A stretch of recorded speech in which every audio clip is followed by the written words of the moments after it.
وقت الفاكهة الكل عادة يدور على أحسن قطعة، لكن أبويا الله يحسن إليه كانت له حسابات تانية. من ضمن عادات الأسرة اللي أسسها الوالد كان الغداء المقدس. تجمع العيلة وقت الغداء كان شيء أساسي، حرصاً منه أنه يكون في تواصل يومي بين الأسرة علشان يعرف أخبارنا، خاصة أنه طول اليوم كان كل واحد مشغول في حياته. وإحنا جالسين على الغداء لما نيجي وقت الفاكهة كان الوالد يسوي شيء غريب شوية، دائما يمد يده للقطعة اللي على وشك تخرب، مو علشان يحبها، مو علشان يرميها، ولا علشان يعطيها للفقراء، لا، كان يأخذها بهدوء ويقطع الجزء الخربان ويأكل الباقي.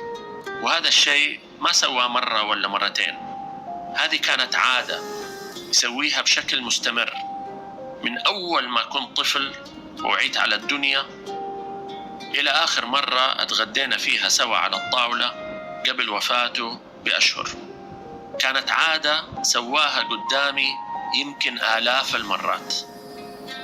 النتيجة من هذا التصرف اليومي البسيط أني كل يوم كنت أتعلم درس عملي في مبدأ حفظ النعمة بدون محاضرات ولا كتر كلام.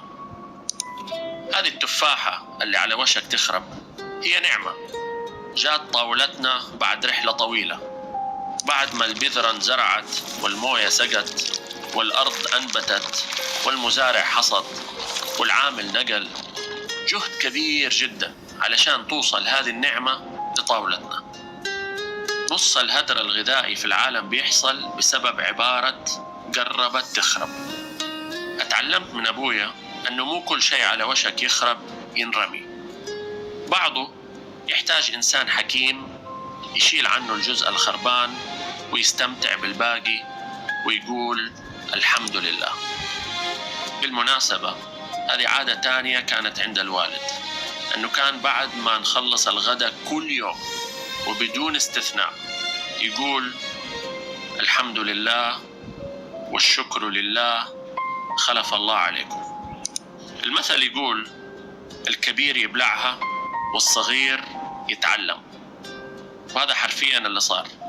أبويا وهو بياكل ويبلع الفاكهة أنا كنت أتعلم قيمة حفظ النعمة. لو أمطرت ذهبا من بعد ما ذهبا لا شيء يعدل فيه.